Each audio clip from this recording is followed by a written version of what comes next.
वो आप लोग को मेरी टाइपिंग पैड दिख रही है? हाँ, चलो, perfect. In that case, let's get started with the class. So, uh, before we start off with the class, I think this is the first FRM stats that I'm taking for you all. So, I'll just give a brief intro about myself and then we'll quickly start with the class. So, hi guys, my name is Siddharth. Uh, I'm presently working as an actuarial analyst, but I have a very close idea of the concepts that I've studied in FRM as well. So, that's why I'll be guiding you all through the statistics part of FRM. Okay?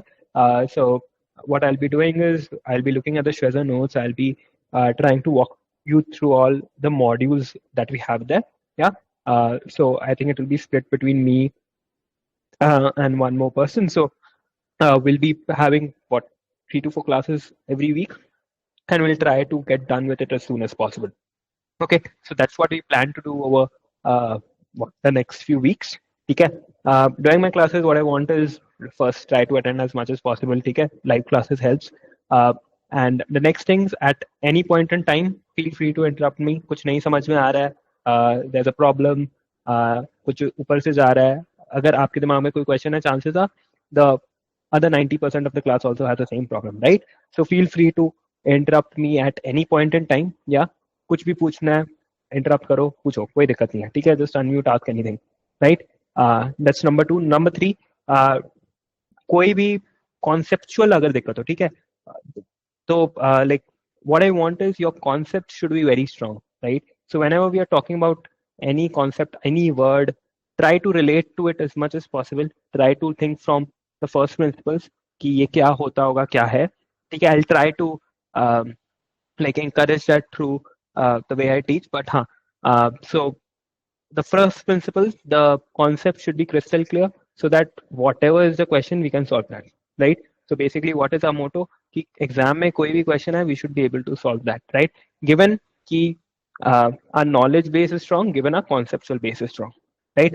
So that's the third thing. अगर conceptually कुछ भी नहीं समझ में आ रहा हो, ये नहीं है कि अपने को बस रट के आगे बढ़ना है, अपने को समझ के भी आगे बढ़ना है. Cool. Any questions, guys, up front? Tell me. बताओ. All good? शुरू करें? Yes, sir. Yes, perfect. Chalo. So today we'll start with module 13, guys. Okay. So the module 13 that you have in your Shazza notes, that's random variable. Okay. So we'll start with this particular um, module today. Yeah. अच्छा, अब अपने समझने की कोशिश करते हैं कि सबसे पहले तो what is a random variable, right? Before even getting into like what are the different types of random variables and all sort of stuff, what is a random variable? Have you all heard about this term somewhere? I think the previous module, if you all have gone through it, उसमें होगा ना, what is a random variable? Tell me. Anyone? Can someone just tell me A what is a function random? that assigns a value to the events that are occurring in a sample space. Okay, so you're saying that it is a function. Okay, so I'm getting a lot of jargon here. Okay, I want something that's free of jargon, right? You're coming from the right place, Devansh, that it is a function, right? It has multiple events that can be assigned to it, and there's a sample space from where events can be taken. But something more simple. कि समझो, I don't have a statistics background today, right? If you were to explain to me a random variable, what would you say me? हाँ, वैष्णवी बताइए. Sir इसका मतलब होता है कि एक अगर हम एक ऑब्जेक्ट ले तो वो किस रैंडम इवेंट पर डिपेंड होता है ना, उसको हम रैंडम वेरिएबल बुलाते हैं. कोई एक इवेंट है, उसका आउटकम अपने को पता नहीं, so it is random in nature. तो उसके रैंडम आउटकम को मेजर करने के लिए we are using a variable, right? Is that what we are trying to से?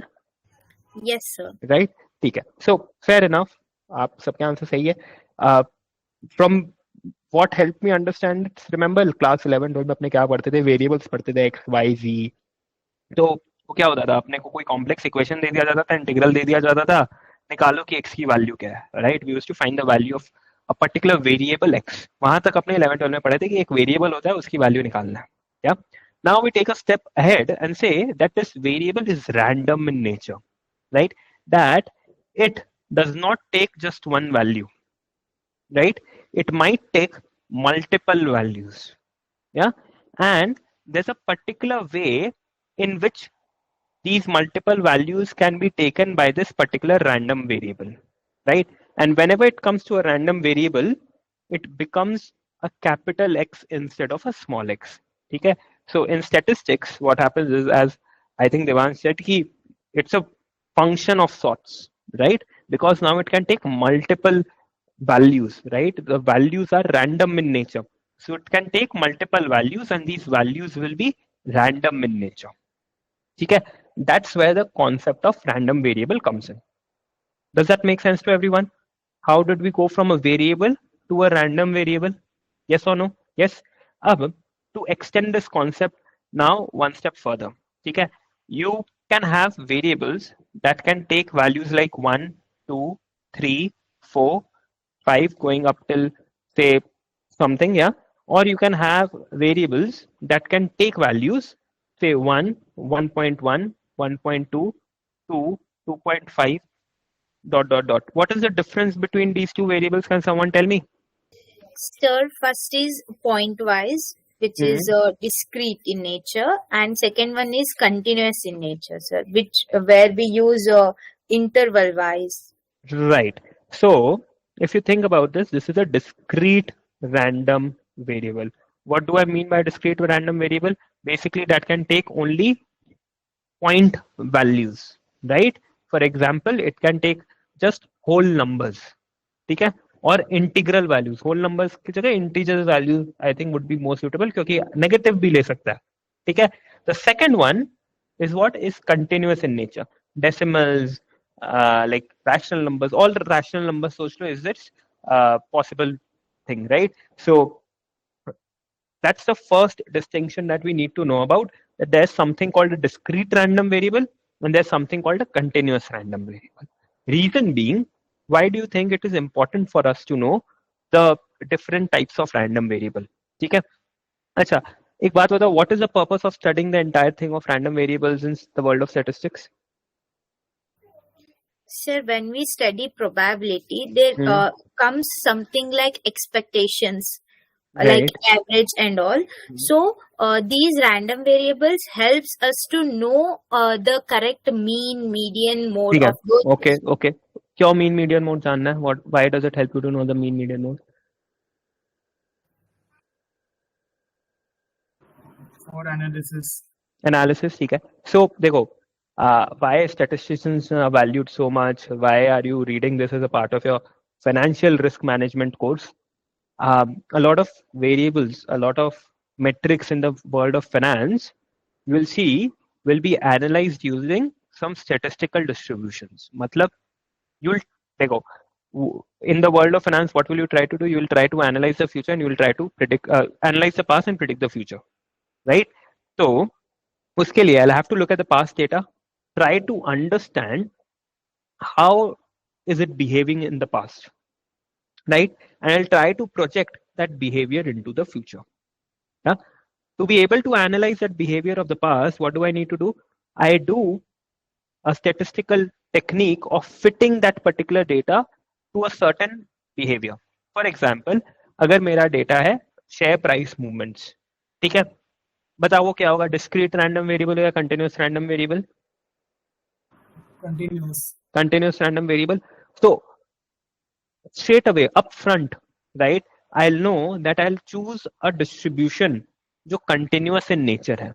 That helps me model continuous random variables. The world of discrete, I do not need to look at, right? So up front, it helps you identify what kind of random variable, right, is your particular metric following. And why is it important to know that? To be able to choose an appropriate distribution for it. Does that make sense to everyone? Tell me yes or no. Yeah? Everyone else? Make sense? Okay? So there are two types of random variables. There's something called a discrete random variable and there's something called a continuous random variable. As the name suggests, discrete केवल select points ले सकता है, continuous आपका range of values या decimal numbers everything ले सकता है. ठीक है? Now to simplify thing, I'll be for some time considering discrete random variables. For some time, I do what I'll consider some discrete random variables. क्या देखते हैं? For example, let's me say that there's a particular random variable x, right? It can take just three values, say 2, 4 and 6. Okay, now the beauty about statistics is you don't just say that I'm taking these three values, I'm also saying that these three are distributed with a particular probability. What I'm saying is कि 2 की होने की probability 0.3 है, 4 की होने की probability 0.4 है. कोई बता सकता है what will be the probability of 6 occurring in this particular sample space? I have 0.3. Does everyone agree with this? Yeah. Yes. कैसे निकाला? Probability sum up to 1, right? The total probabilities, sorry, these total probabilities should sum up to 1, right? वैसे मैं कह रहा हूँ कि 0.3 होना चाहिए. So this basically, right? This is the distribution कि आपका, क्या ये आपको डिस्ट्रीब्यूशन बताता है इस पर्टिकुलर रैंडम वेरिएबल का कि 2 का होने का चांस क्या है? 0.3, राइट? 4 का होने का चांस क्या है? 0.4. 6 का होने का चांस क्या है? 0.3. या does everyone agree with me? Yes और नो?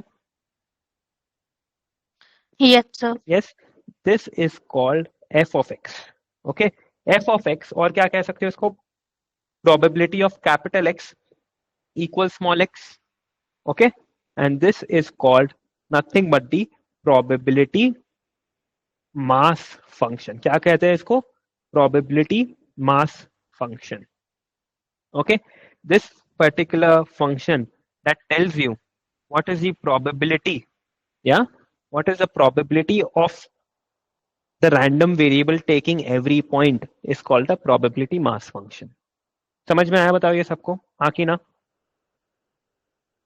ठीक है? Yes or no? Yeah. Now, why am I calling it a function? अभी तक sorry, कोई कुछ कह रहा था? No, sir. नहीं, अभी तक अपने इसको फंक्शन क्यों कह रहे हैं? फॉर एग्जाम्पल, एक ऐसा केस लेते हैं, let's take F of X to be something of this sort, X by 10. ठीक है, एंड मैं कह देता हूँ that X can take 4 values. ठीक है, X can take 4 values. What are the values that X can take? 1, 2, 3 and 4. So can someone tell me, अगर मुझे इसका प्रोबेबिलिटी मास फंक्शन को यूज करके हर पॉइंट पे प्रोबेबिलिटीज निकालनी है, तो कैसे निकालोगे? x लिखोगे 1, 2, 3, 4. हर पॉइंट पे देखेंगे x की वैल्यू क्या है? 1/10, 2/10, 3/10, 4/10, राइट? अगर क्वेश्चन होता कि ये प्रोबेबिलिटी मास फंक्शन है, इससे सारे पॉइंट्स पे x की प्रोबेबिलिटी की वैल्यूज निकालो, तो अब गिवन x की वैल्यूज ये हैं, can you find it out? You can find it out. ठीक है, इतना सिंपल कैसे था? क्योंकि हमें डायरेक्ट एफ ऑफ एक्स का फॉर्म दे दिया था. पार्ट 2 में अगर क्वेश्चन के पूछे, check if the probability mass function is valid, कोई सोच के बता सकता है क्या क्या चेक करोगे? What will you check? All the probabilities should be positive and the sum of the probabilities should be 1. Perfect. ठीक है. So what matters is that all your probabilities should be positive, which most probably would be the case given आपका f of x एक positive जैसा दिख रहा होगा. दूसरा, the more important one is that these all sum up to what? 1.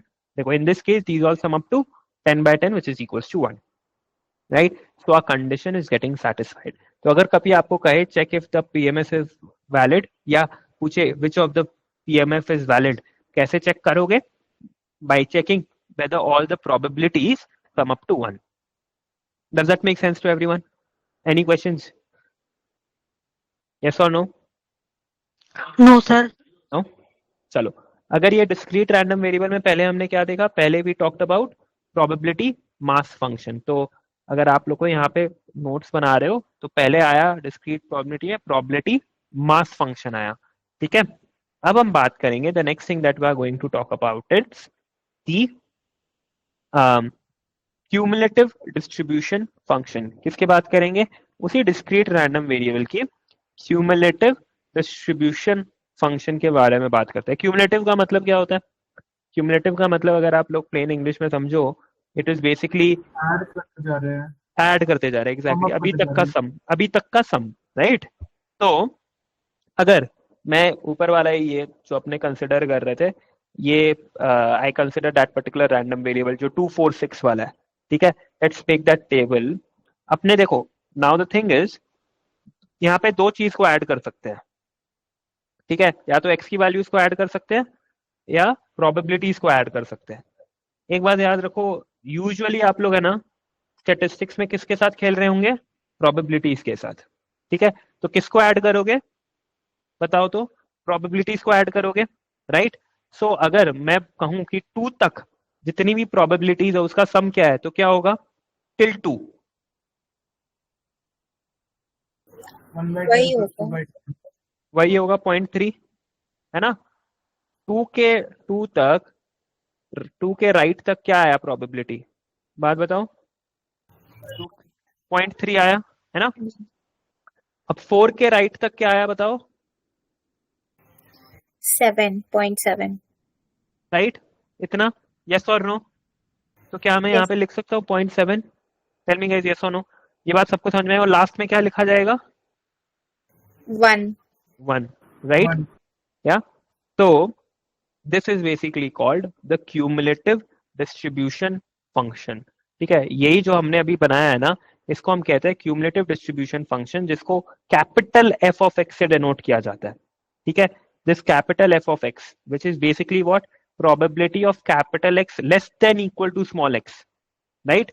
ऊपर क्या था, probability of capital X equals to X, इसमें क्या, less than equal to X, उस एक्स तक कितनी प्रोबेबिलिटी आ गई, ठीक है।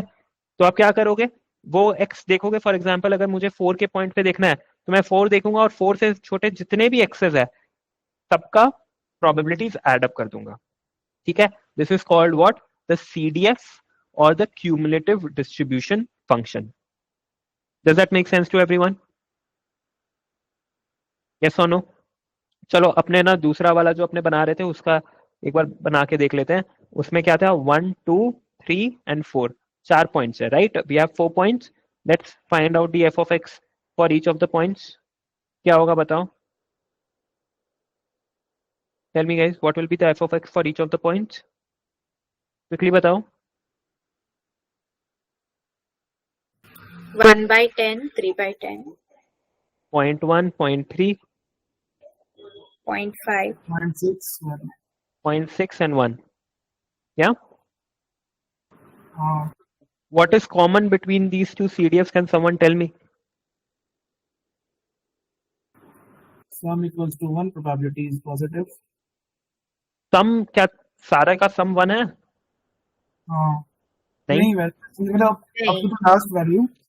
हाँ, the last value will be 1 हमेशा, ठीक है।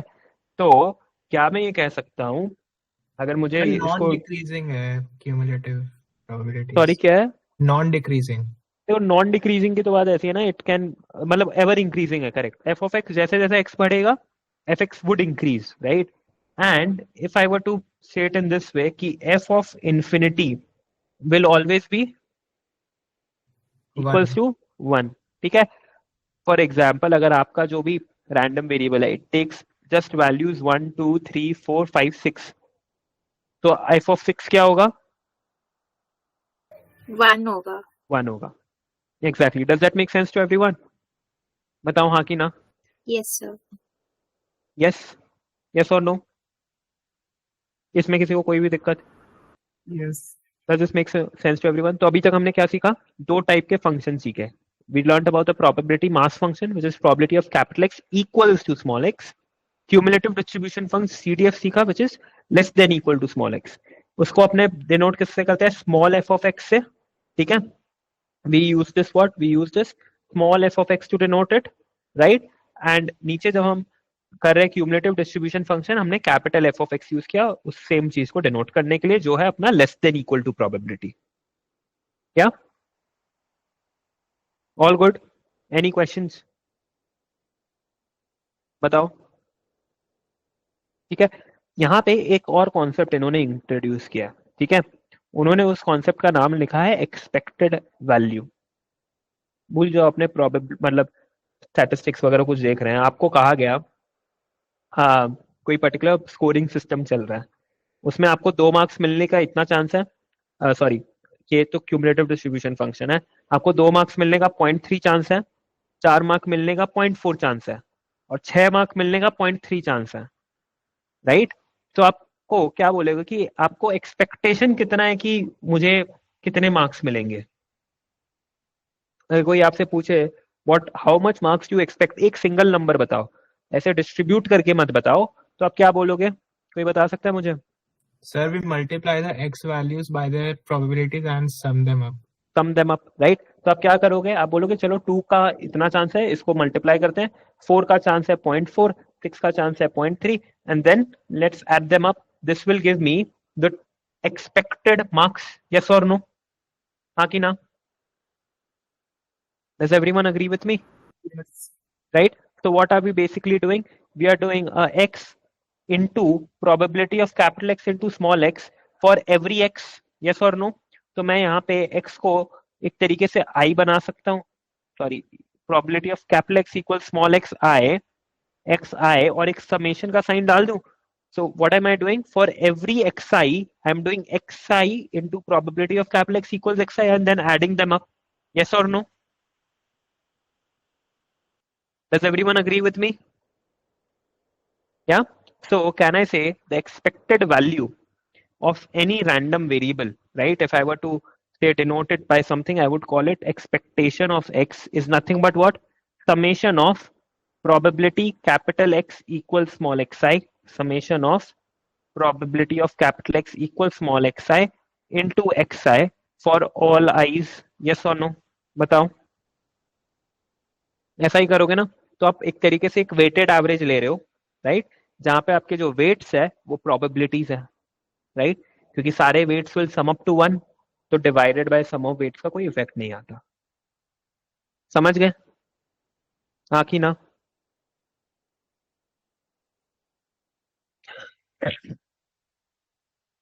कोई भी दिक्कत इसमें? या सर एग्जाम में इसमें अगर थ्योरी पूछेगा तो कैसे पूछेगा? एग्जाम में थ्योरी यूजुअली देखो पूछता नहीं है, you will mostly get numerical things, but you need this base very well to be able to build upon that questions. But नहीं सर, बोलो थ्योरी पूछता है, मतलब conceptual theory.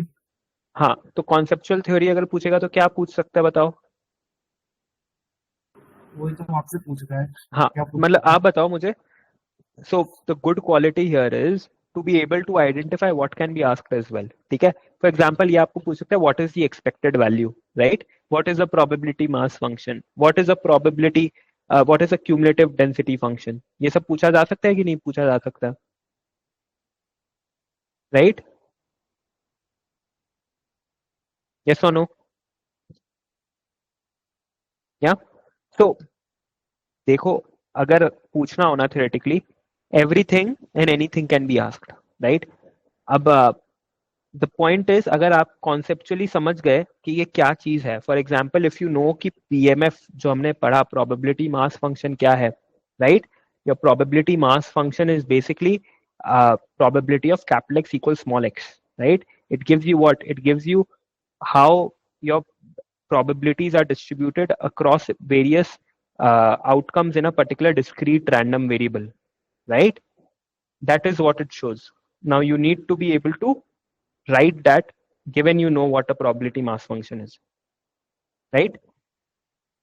And what is cumulative distribution function or cumulative, बाद में आप इसको cumulative density function भी खिलाओगे, but what is the cumulative distribution function? It basically gives you what, for any random variable it will give you the probability of less than equal to a particular x का value. Does that make sense? Okay, so what you need to identify is, एक चीज हमेशा याद रखो, if you get the concept right you will able to answer the theory as well, right? अब going ahead as you get into the state of competitive exams, rote learning isn't going to help, right? तो अपने ये नहीं करने वाले कि बैठ के डेफिनेशन याद करेंगे चीजों का, अपने समझेंगे अच्छे से ये चीज क्या है और फिर we can put it in our words. Make sense? Any questions there guys? बताओ. या हर्ष बताओ, समझ में आया? कोई भी दिक्कत? Cool. चलो, let's do a quick thing here. For example, let's take a question that I have rolled a particular die. ठीक है, rolled a fair die. Find out the expected rolled a fair die once, and find out the expected number on the face of that die. Find out the expected number on the face of the die.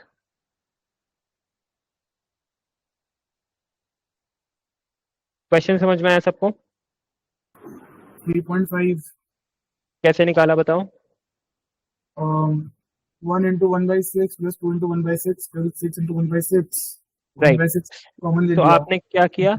आपने एक random variable define किया, which is basically the number that a die can take. Yes or no? हाँ कि ना? Yes. What are the possible numbers that the random variable can take? 1, 2, 3, 4, 5, 6. 1, 2, 3, 4, 5, 6. Then you told, because it is a fair die, your probability mass function will be what? 1 by 6 to all the. Exactly 1 by 6 through each values, क्योंकि 6 die number है, 6 अगर fair die है तो हर outcome equally likely है आना, right? So what will you do? You will divide 6 into 6, 1 into 6 equal halves, and you will get 1 by 6 for every particular value of x. Now, what have I asked to find out? Expectation of x. Expectation of x जैसा कि हमने क्या सीखा कि it is basically summation of x into fx. Yeah? तो आप क्या करोगे? 1 into 1 by 6 plus 2 into 1 by 6 plus 3 into 1 by 6, and then you can take 1 by 6 common, and 1 plus 2 plus 3 plus ... 6, and like Harsh said, आपको 3.5 अपना answer मिल जाएगा. Make sense to everyone? Yes or no? Yeah? Chalo. One thing to note here is there are two things that we want to make sure we know about.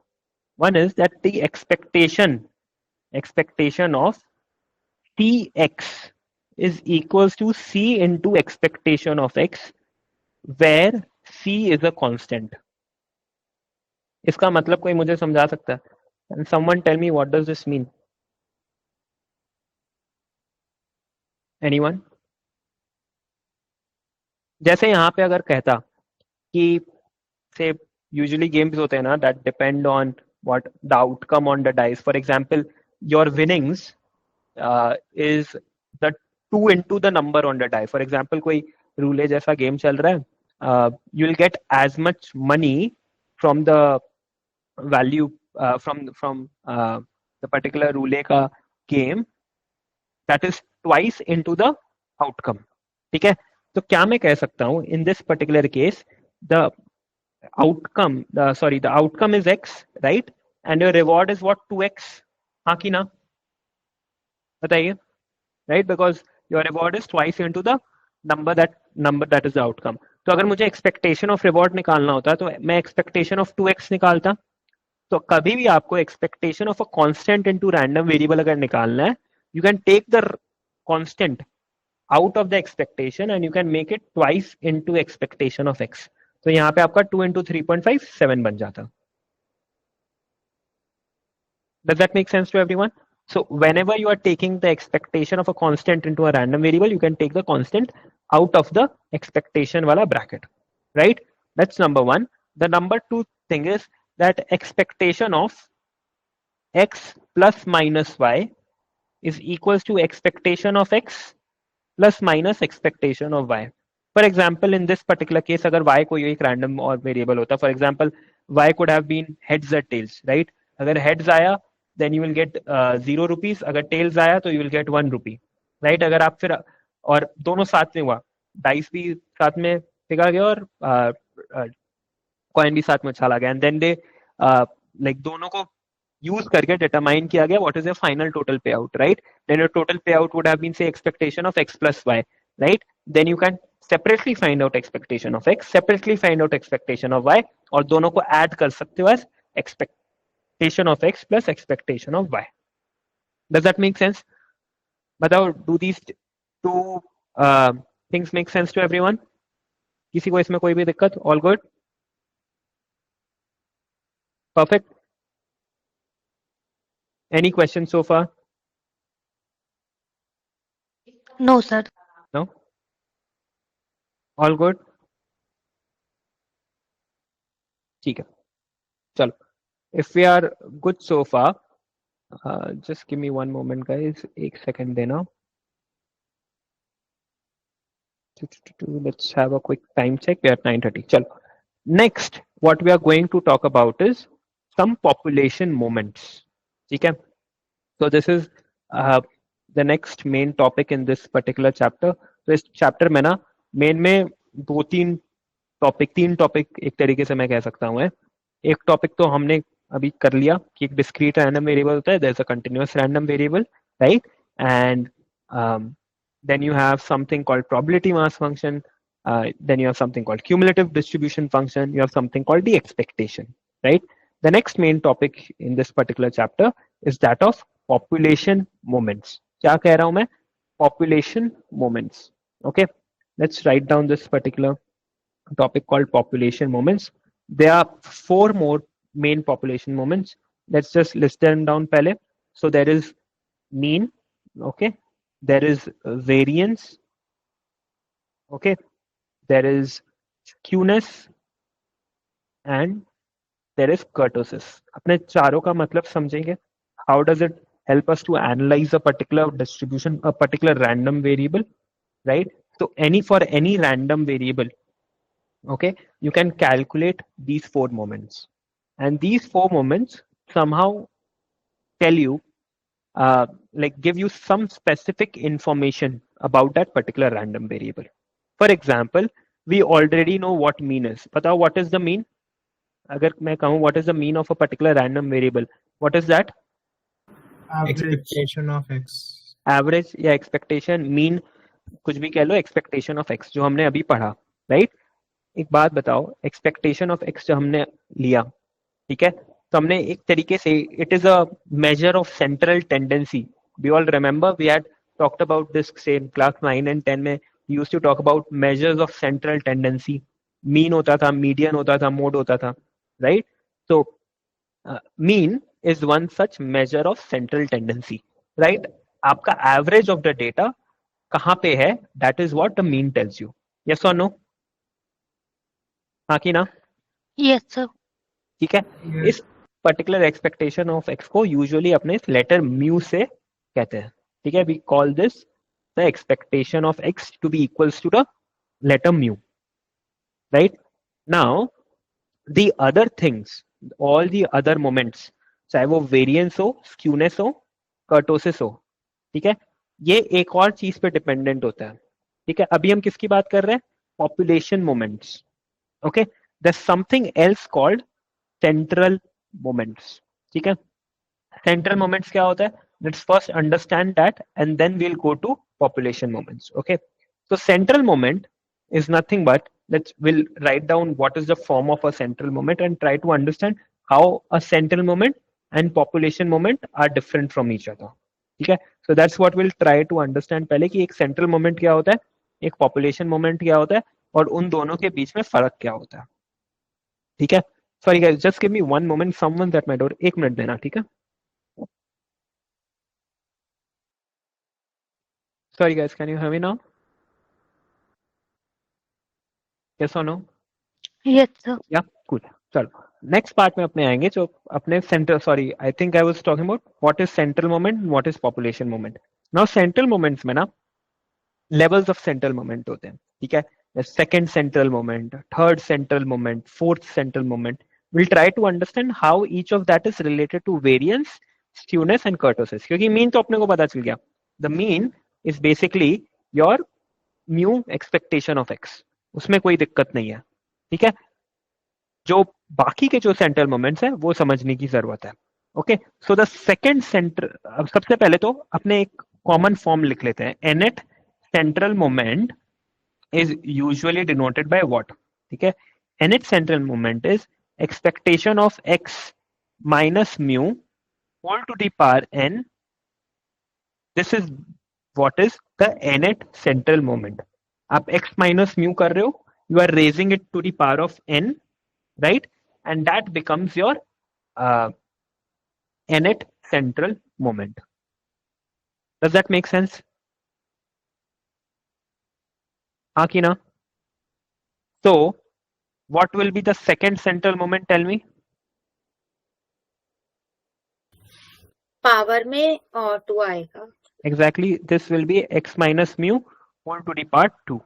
And your second central moment is interestingly also called variance. Variance. Exactly. So variance को we denote by this particular term called sigma square. ठीक है? The second central moment of a random variable is called the variance. उसका denotation क्या है? Sigma square. ठीक है? And which will be what? Expectation of x minus mu का whole square. Does that make sense? बताओ हाँ कि ना? Yes, sir. क्या? अच्छा एक बात बताओ. Can I say that sigma square will always be positive? तो इसमें positive या क्योंकि squared value है, so it will always be positive, right? Let's understand what information will it give you. What information can it give you? क्या लग रहा है बताओ? Spread define करता है. Exactly, it defines the spread of your distribution. How widely your distribution is spread. How widely is your random variable spread? What does this mean? For example, and why is the spread important? अपने ये दोनों चीज समझने की कोशिश करते हैं. ठीक है? एक particular random variable. Think about the returns that you've been getting over the past few years. ठीक है? On a particular commodity, on a particular asset class. If I'm measuring those returns, and those returns over the last few years have been what? 4.5%, 5%, 5.5%, and 6%. ठीक है? पिछले 4 साल में कुछ ऐसे returns मिले. इसका or this is returns 1 and returns 2 is basically given by, let's say, 3.5%. Okay, and let's do what? Let's do 7% यहाँ पे, and let's do something that helps us to get the same average. So I'll maybe do 5% and 5.5%. ठीक है? तो दोनों case में expectation of say x1 and expectation of x2 दोनों equal रहेंगे हाँ कि ना? Yes or no? I've taken these numbers in a way that the expectations remain the same. Expectation क्या हुआ? Average हुआ. देख लो average same आएगा. हाँ कि ना? हाँ. Right? क्या आएगा average बताओ? Calculate कीजिए सब average.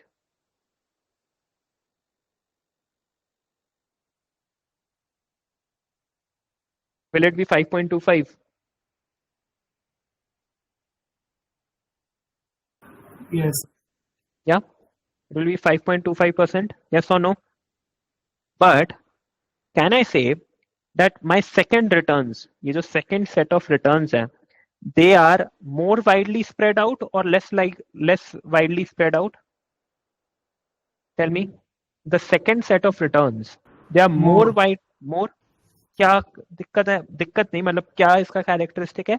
That on an average आपके म्यू से वैल्यूज कितनी दूर है, राइट? उसका एक्सपेक्टेशन ले रहे हो आप, right? You are taking what? X minus mu. So you are doing what? You are subtracting every x ka value by the mu. You are squaring that up and then you are taking an expectation of that. Yeah? Makes sense to everyone? So that is what your variance tells you, how widely are your values spread across the mean, across the expectation of that particular random variable itself.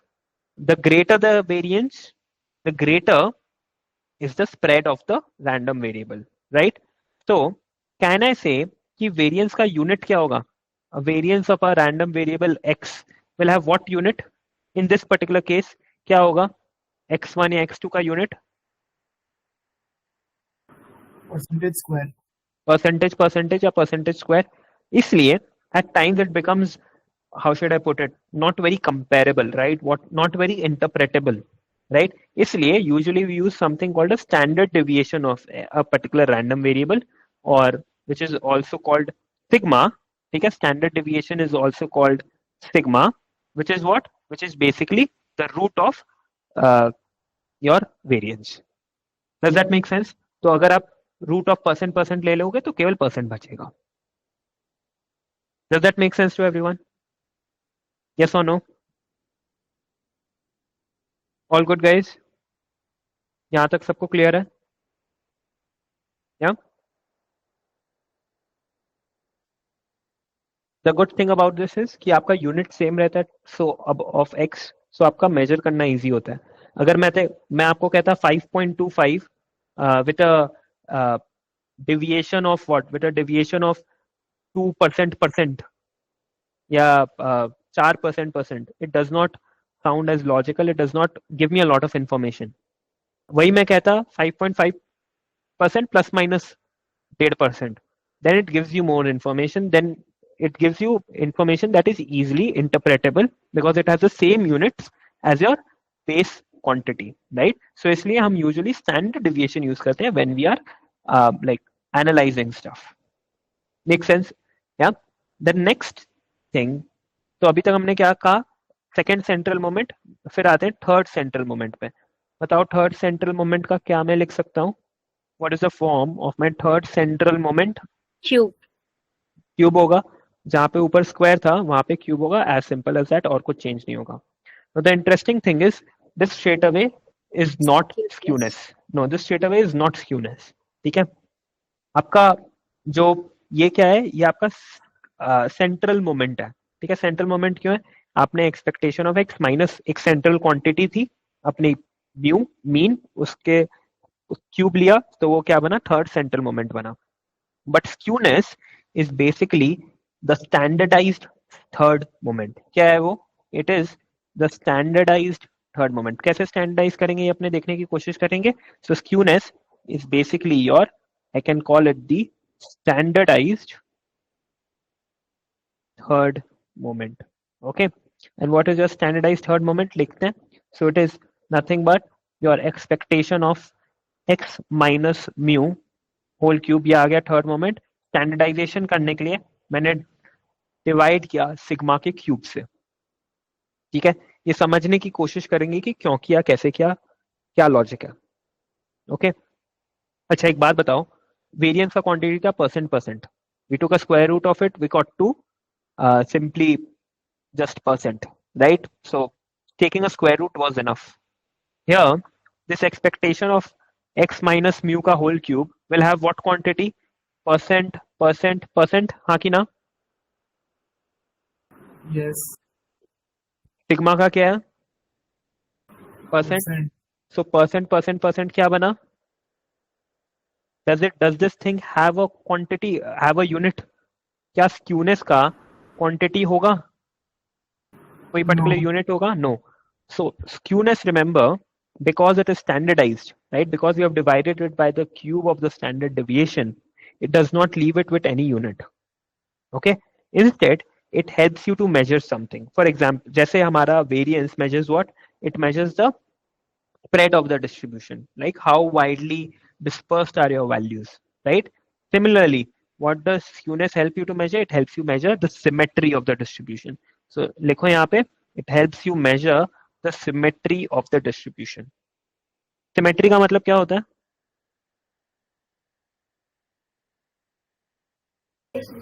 Shape. Something that can be divided into two equal halves. Right. We call it symmetric. We call it symmetric. जिसके for example अगर मैं कोई particular shape बनाऊं, अगर square बनाऊं, तो एक particular बीच में मैं लाइन बना सकता हूं, ये भी आधा और दोनों पार्ट्स इक्वल, तो मैं कहता हूं ना कि ये सिमेट्रिक शेप है. हाँ कि ना? यही सिमेट्री Yes. होता था. वैसे ही अपने जब वर्ल्ड ऑफ स्टैटिस्टिक्स में आता है ना, we draw curves. Okay. We'll draw curves for distributions, we'll draw curves for random variables. Now, how exactly do we draw these curves is that on x-axis we have values of x and on y-axis we have values of f of x. ठीक है. तो कुछ ऐसे curve बनता है and usually मतलब these curves are not very well visualized with discrete random variables. These can be better visualized with the help of continuous random variables because you'll have continuous graphs. So for example, graph कुछ ऐसा बना. ठीक है. ऐसा graph बना तो मैं यहाँ पे क्या कह सकता हूँ कि एक जो पर्टिकुलर लाइन है ये almost, like pardon my drawing, but ये दोनों हाफ ऑलमोस्ट सिमेट्रिकल लग रहे हैं. हाँ कि ना? Yes or no? Yeah. Yes. So this particular skewness thing measures the symmetry of your distribution. ठीक है, अगर आपका skewness, if your skewness is equals to 0, right, then it is perfect symmetry. Okay. And जैसे जैसे skewness ज्यादा positive या ज्यादा negative होता गया, रिमेंबर यहाँ पे हमने क्या किया, यहाँ पे we have taken a cube लिया ना, तो नेसेसरीली पॉजिटिव नहीं आएगा, your skewness can come out to be negative as well, right? तो as your skewness becomes positive, it is called a positively skewed random variable. Negative की तरफ जाता है तो नेगेटिवली skewed random variable कहा जाता है. ठीक है, for example let's draw 3 graphs to understand what skewness 0, which is perfectly symmetrical, looks like, positive skewness looks like, and negative skewness looks like. ठीक है, तो ये तीनों टाइप के ग्राफ समझने की कोशिश करेंगे एक एक ग्राफ बना के. यहां तक सबको क्लियर है? बताओ. I need yeses from everyone. Sunil, Devansh, Minal, आप लोग से I have heard anything? All good? Any questions so far? Sunil, Minal, all good? Yeah? Chalo. Let's get to the next part of it when we'll look at 3 different graphs to compare how does a positive skewed, how does a negatively skewed, and how does a perfectly symmetric or no skewed graph looks like. जैसे कि हमने बात की, अगर skewness 0 है, perfect skewed होगा, perfectly symmetric होगा, तो मेरा ग्राफ कुछ ऐसा बनेगा तो चलेगा. Let me draw something like this. Again I am really bad with drawings. तो जस्ट इमेजिन कि बीच में अगर एक लाइन है तो वो एग्जैक्टली इक्वल पार्ट्स में उसको बांट पाएगा. ठीक है, for example something like this. And now imagine कि एकदम दोनों साइड एक दूसरे के मिरर इमेज है, तो क्या हुआ? This is called skewness 0. मानते हो सब लोग मेरी बात, हाँ कि ना? That this is skewness 0. yes or no? Everyone agrees? The next graph that I'm going to draw here is where skewness is greater than 0, and इसको मैं क्या कहलाऊंगा? I'll call it a positively skewed graph. ठीक है, skewness greater than 0. Now remember, जितना skewness is greater than 0, उतना ज्यादा वो graph skewed होगा या नॉन सिमेट्रिकल होता जाएगा. ठीक है, यहाँ पे I will draw slightly skewed graph. ठीक है, but as your skewness increases, your graph का asymmetricness, right, will keep on increasing. For example, this is one of my positively skewed graphs. ठीक है, what is one thing to note here? Your right tail is what? Very long. हाँ कि ना? Yes or no? My right tail, the greater tail is very long. Tail क्या? Tail किसको कहते हैं? पूंछ बोलते हैं अपने. तो tail is what? जहाँ पे you are seeing like a tail like structure, right? So can I say this part of my distribution, ये जो part है, this is my tail of the distribution. यहाँ पे the right tailed or the positive tail is quite long. Yes or no? Tell me guys, हाँ कि ना? बताइए sir. इसी को हम कहते हैं positively skewed graph. The opposite of this is what? A negatively skewed graph, जहां पे you have skewness less than 0. क्या होता है वहां पे? Skewness less than 0. तो वहां पे क्या होगा? वहां पे your lower tail will be longer. I will have something that goes like this. समझ में आया सबको? So this is what? Negative skewness or skewness less than 0. ये 3 ग्राफ बना लो सब लोग. इनफैक्ट ये तीनों ग्राफ आपके मटेरियल में भी है. मैं ये कहूंगा आप लोग मटेरियल के ग्राफ को देखो. My graph drawing is slightly bad. ठीक है, नेगेटिव स्क्यूनेस को अपने क्या कहते हैं? नेगेटिव स्क्यूनेस को अपने लेफ्ट स्क्यूनेस भी कहते हैं. पॉजिटिव स्क्यूनेस को अपने राइट स्क्यूनेस भी कहते हैं. ठीक है, because of the longer respective tails. Right skewness में you have a longer right tail. In the negatively skewed graph you have a longer left tail. So far so good. ये 3 central moment and population moment सबको clear है? तो पहला population moment था अपना क्या? Mean expectation of X mu, right? Then we talked about two more central moments. Yeah. What were the central moments that we talked about? We talked about expectation of x minus mu whole square, which is directly variance, sigma square. Root ले लिया तो standard deviation मिल गया. What does it help us to explain? It helps us to explain how widely is your random variable spread. ठीक है? The third central moment gives you expectation of x minus mu whole cube, but that is not directly skewness. What is skewness? That divided by sigma cube. Now, because you are getting off with the units, this quantity does not have an unit as such. ठीक है? एक pure number कह सकते हैं इसको. It can take positive and negative values, and it measures the symmetry of the distribution. Okay? अगर skewness 0 है, perfect symmetry, greater than 0, positively skewed कहते हैं या right skewed कहते हैं. Skewness less than 0, negatively skewed or left skewed. All good? अच्छा, कोई मुझे एक चीज बता सकता है, हमने फर्स्ट सेंट्रल मोमेंट कहीं नहीं देखा. कोई कह सकता है कि फर्स्ट सेंट्रल मोमेंट की वैल्यू क्या होगी? What is the value of the first central moment? Anyone?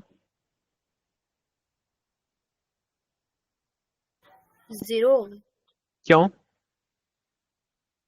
वो तो एक्सपेक्टेड वैल्यू होगा ना सर. देखो, expectation of x minus mu to the power 1 लिख सकता हूँ, हाँ कि ना? हाँ, वो तो दोनों which is equals to what? Expectation of x minus mu. मैंने अभी पढ़ा कि expectation of a minus b equals what? 0.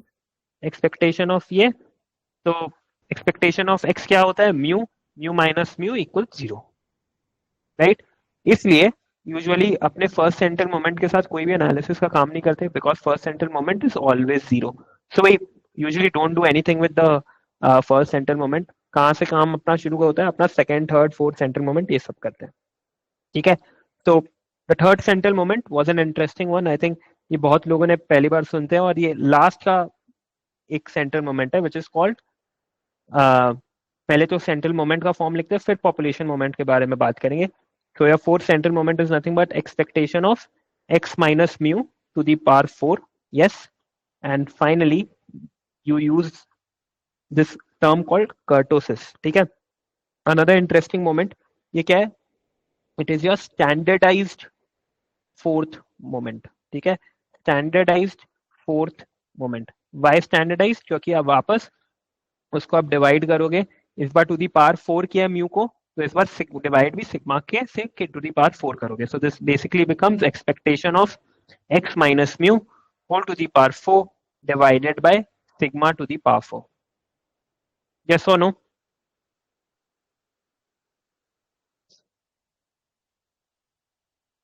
Formula clear है?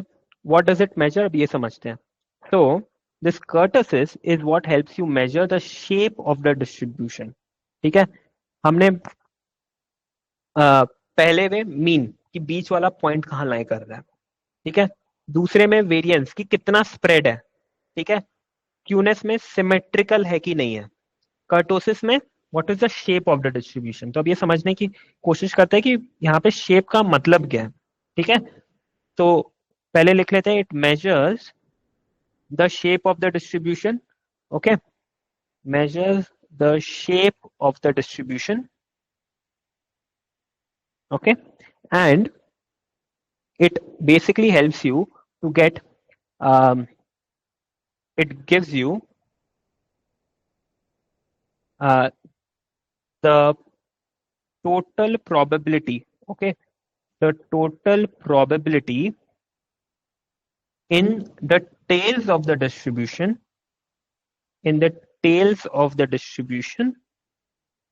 relative to the probability in the rest of the distribution.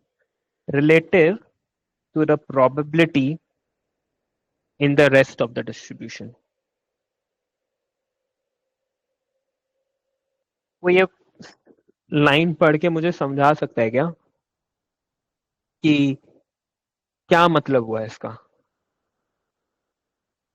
हमने अभी टेल्स के बारे में बात की थी कि tails is basically towards the end. या तो बहुत नेगेटिव वैल्यू को भी मैं टेल कह सकता हूँ, या तो बहुत ज्यादा पॉजिटिव वैल्यू को भी मैं टेल्स कह सकता हूँ.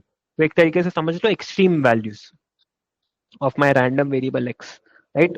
Either the lowest few values or the highest few values. Those are the tails of the distribution.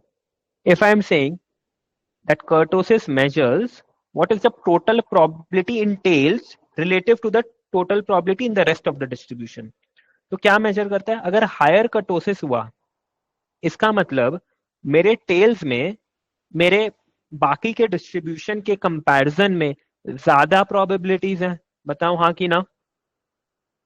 Yes or no? Yes, sir. Yes.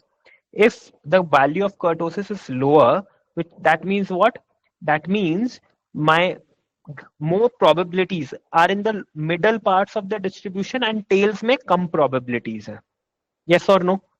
Does everyone agree with me on that? Yeah? Yes, sir. That is why आप देखो कि एक term use होता है that greater the kurtosis, if you have a higher kurtosis, ठीक है? If I have a higher kurtosis, it's often called a fat-tailed distribution. क्या कहते हैं? Fat-tailed distribution. Fat-tailed distribution का मतलब क्या हुआ? कि tails fatter है, right? Tails are thicker. Tails thicker मतलब tails have greater probability as compared to the rest of the distribution, which is what kurtosis says. So इसलिए higher kurtosis मतलब a fatter-tailed distribution. Make sense to everyone? Yes or no? बताओ ये बात Yes, clear sir. है? Everyone? Does it make sense to everyone? बताओ हाँ कि ना? फॉर एग्जाम्पल अगर मैं एक ऐसा कुछ कर्व बनाता हूँ, let's make a particular curve and then see how another curve with a greater kurtosis will look like. I am making a say symmetrical curve like this. ठीक है? Let me slightly have it something where the probabilities and tails are lower. ठीक है? तो मैंने जान करके ऐसा कुछ ग्राफ बनाया जहाँ पे probabilities and the tails are slightly lower. And then let me make another one जहाँ पे probabilities in tails are slightly higher, something like this. ठीक है? Something like this. Okay? तो इसमें रेड का ज्यादा कर्टोसिस है कि ब्लू वाले का? बताओ तो. Which graph seems to have a higher kurtosis? Red वाला. Red वाला. Everyone agrees? Right? क्यों? फॉर एग्जाम्पल मैं समझू ये एक तरीके से मेरा टेल्स है. ठीक है? राइट? और ये मेरा middle part of the distribution है. अब देखो एग्रीगेट में दिस टेल्स में रेड वाले में ज्यादा वैल्यू है, right? So it is a factor tail distribution and thus it has a higher kurtosis. So that's the like advantage of measuring these two particular quantities as well. जिसको हम क्या कहते हैं? जिसको हम कहते हैं कर्टोसिस, मतलब फोर्थ सेंट्रल मोमेंट, जिससे हम कर्टोसिस कैलकुलेट करते हैं. Make sense to everyone? Any questions guys? All good? यहाँ तक अच्छे से देख लो सब, अभी तक हमने जो भी किया. And then will maybe practice a few questions right now and then we'll get to the last part. Maybe we'll start with the last part day after tomorrow, but एक बार के लिए अभी तक जो भी हमने किया है ना, just flip your pages through and let me know if everything makes sense. Just have a quick glance. अगर कुछ भी ऐसा लग रहा है कि कुछ गड़बड़ है तो just tell me right now. I'll pause for a couple of minutes. अच्छे से देख लो.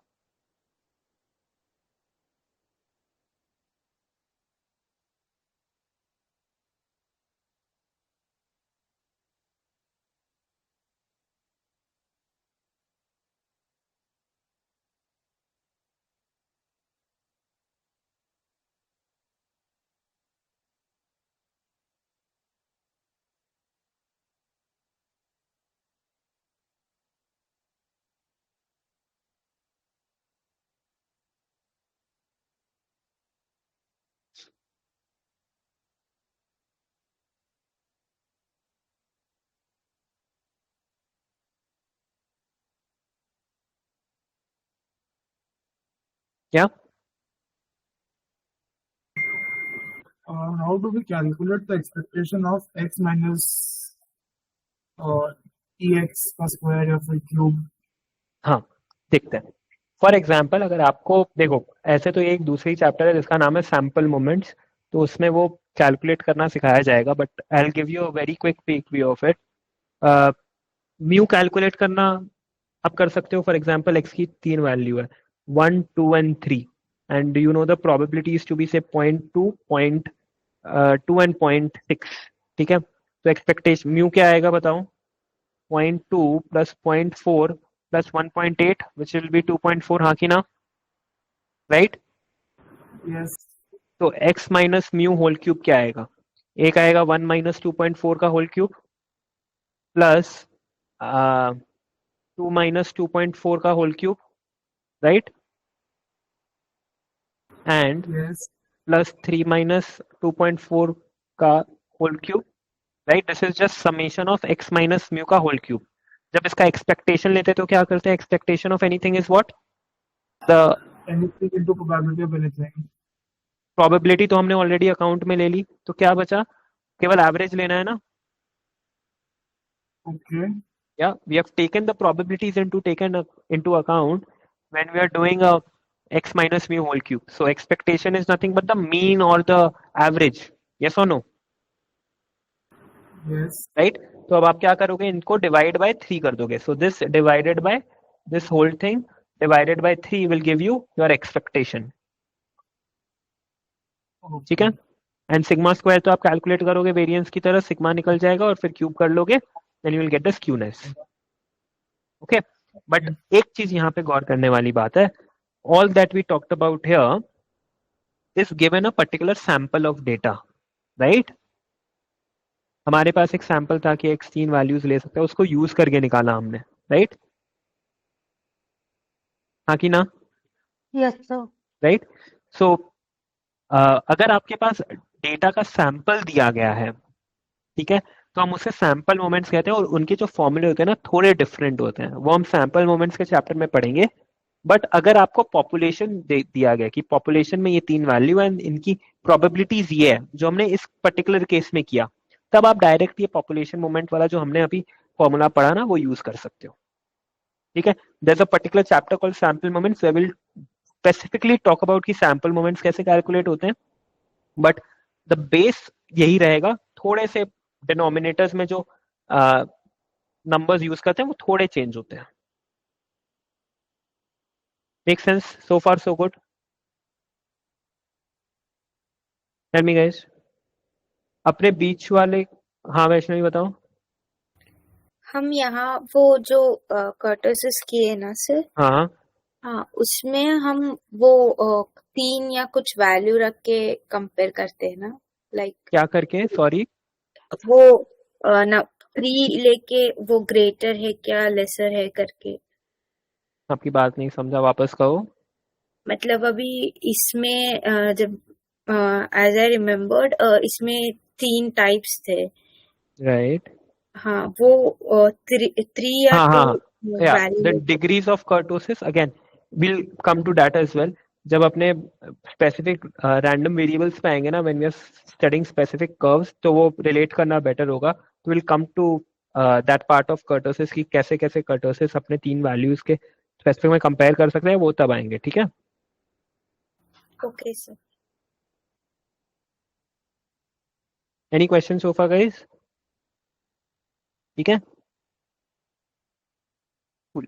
चलो अपने let's look at a few questions जो again material में है, right? And then we'll maybe close on today. So let's take something that's slightly difficult. Not difficult, एक अच्छा practice point हो जाएगा. Let's do that. I'm taking model quiz 13.1 का question number 1. Okay. This is 13.1. यहाँ पे दिया हुआ है the PMF of a discrete random variable that can take on values. So x can take the values what? 1, 2, 3, 4 and 5 is given by probability of capital X equals small x as equals to x by 15. ठीक है, they are asking you to find out f of 4. कैसे निकालोगे f of 4? Straight away मुझे बताओ f of 4 की value क्या आएगी? What will be f of 4? x की जगह पे 4 डालेंगे. नहीं, that is small f of 4. 66%. I need to find out capital F of 4. Capital F of 4 क्या होता है? हर्ष आपने क्या कहा? 66% क्या? 66.6666. 66.66% बोला, देखते हैं कैसे निकालेंगे। देखो F4 क्या होता था, कैपिटल F ऑफ 4 क्या होता है, लेस देन इक्वल टू 4 होता था ना, हाँ कि ना? या तो आप क्या करोगे, 1 2 3 4 will sum up probabilities at these 4 points. That's when you will get probability of x less than equal to 4. Yes or no? Yes sir. Yeah. So we'll do what? 1 by 15, which is 1, 2 by 15, which is then 3 by 15, then 4 by 15, which is equal to what? 7, 9, 10, 10 by 15, which is equals to 2 by 3, which is equals to 66.67%. हाँ कि ना? Yes or no? समझ में आया, बताओ सबको, right?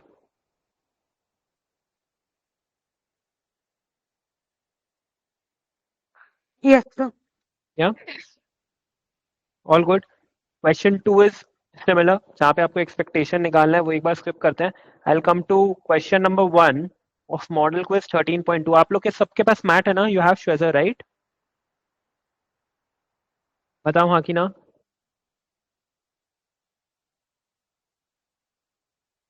Tell me guys, you all have Shweza का notes? Yes. Yes, sir. इसमें मॉडल क्विज 13.2 देखो, for two financial securities with distributions of returns that differ only in the kurtosis. क्या कह रहा है कि और सब सारे सेम है, एक्सपेक्टेशन, वेरिएंस, सिमेट्री, जो अपने स्क्यूनेस होते हैं, all of that are same, only kurtosis is different. The one with the higher kurtosis will have what? A B C D है, वाइडर डिस्पर्जन। वाइडर डिस्पर्जन होगा क्या kurtosis की अगर बात कर रहे हैं तो? हाँ कि ना? Wider Yes, sir. डिस्पर्जन नहीं होगा। वाइडर डिस्पर्जन कब होगा?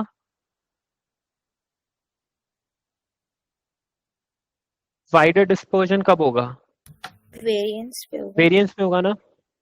पूजा बताओ, ये समझ में है आपको? देखो वाइडर डिस्पर्जन हमने पढ़ा था ना, greater spread of values, wider हाँ डिस्पर्जन, सर, हाँ है ना? सर, गॉट तो इट। वाइडर डिस्पर्जन नहीं होगा। फिर सी पे greater probability of extreme positive and negative returns. Extreme positive, extreme negative को टेल्स कह सकते हैं। हमने कहा था ना कि टेल्स मतलब क्या हुआ है, तो बहुत छोटी वैल्यूज या तो बहुत बड़े वैल्यूज, एक्सट्रीम वैल्यूज। ये क्या कह रहा है, Yes, sir. एक्सट्रीम वैल्यूज पे ग्रेटर प्रोबेबिलिटी। तो क्या ये बी सही लग रहा है, हाँ कि ना? यस। तो बी ऑलमोस्ट सही है। एक बार सी और डी भी देख लेते हैं। Less peak distribution of returns, ऐसा तो नहीं है पीक। आपका क्या होगा, हायर कर्टोसिस के साथ यूजुअली पीक और ऊपर की तरफ क्या था, याद है? This red one had a higher peak as compared to the blue one. Yes और नो? हाँ कि ना? Yes, sir. Yeah, so maybe that's not the correct answer as well. A more uniform distribution. Uniform का मतलब क्या होता है, हर पॉइंट पे same probabilities. Now that is also not necessarily guaranteed. तो सही आंसर क्या है, a greater probability of extreme positive and negative returns. Yes, is that clear to everyone? Yes sir. बताओ किसी को कोई भी दिक्कत यहाँ तक? Okay, today will stop the class here. We have a couple of more मतलब टॉपिक्स जो अपने को इस चैप्टर से कवर करने हैं। I'll cover that day after tomorrow. But tell me for today's class, सब कुछ समझ में आया? किसी को कोई भी दिक्कत on what we did today? Any questions, any doubts, anything? No, sir. All good? Yes, sir. Cool. Perfect. In that case, we'll close the class for today, guys. Thank you, everyone. Bye bye.